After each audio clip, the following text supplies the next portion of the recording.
18s.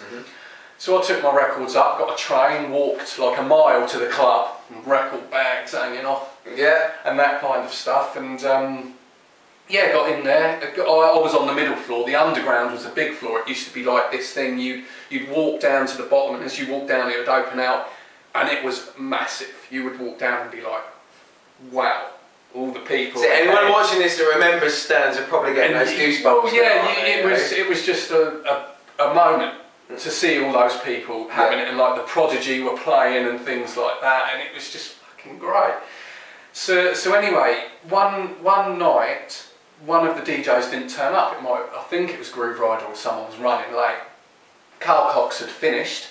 Carl, who I badgered for a while, just giving tapes and stuff, who's one of the nicest guys again that you can meet. Really great on that guy. Carl Cox. And I was just talking to him, giving him a tape, and Mensa, who ran the night, came up and someone was late. Carl had to get on and just said, "Oh, give Scotty a go downstairs," and obviously I played in the middle room, so he said, "Yeah, go on and do it for 10 minutes," and I got on there, and that was it. I loved every minute. And then he got me back to the over 18s, and when I did that, I had to like be escorted into the venue because I was too young to be in an over 18s venue. So I had to be, and they put all this thing up as like a younger DJ and stuff. I had to be taken in and out of the venues and stuff, but it was awesome. And then I went on to work in Fusion Records in Portsmouth, and met Murray and that from Dreamscape, done my first one of them, and when I done that, it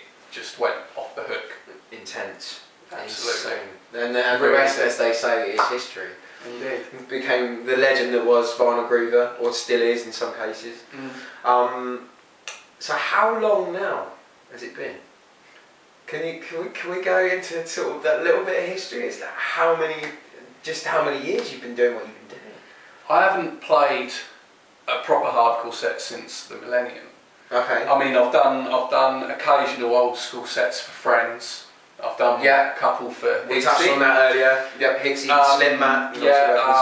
Just a couple of friends, just little ones here and there that were from people I know back in the day. But other than that, I don't really do it because obviously I just went on from that, and it's still a great scene, and obviously I owe it a hell of a lot, and it is one of the best scenes around. So, but I've taken a lot from that, and I'd still work it into what I'm doing now. So. And you've evolved, and I think personally, from my point of view, the genius in what you're doing is that you literally have evolved in your sound, and it seems like do you feel when you go in the studio every day that there's no it's like a blank canvas for you?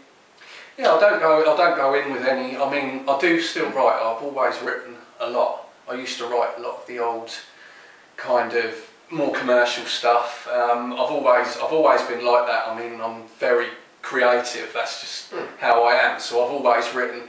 I still do things now where I'm putting a bit more writing into the hard dance stuff I'm doing. But in general, it's more non-vocal stuff. But at the moment, because the whole rave thing's coming back in, and there's a whole new lot of people coming in, like really into the music. So I'm putting it all in there at the minute. So we'll see what happens. It's so hard because we were listening to what you were doing a bit earlier. I had the privilege to listen to some stuff that you've got forthcoming, and the girls like techno and disco. Yeah, I think we're all in agreement that it's hard to pigeonhole what you're doing.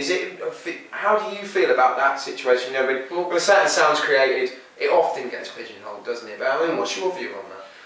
Well, I mean, I love trance, but I love the trance breakdowns because they're so euphoric and big. When you're in a big room, they sound great.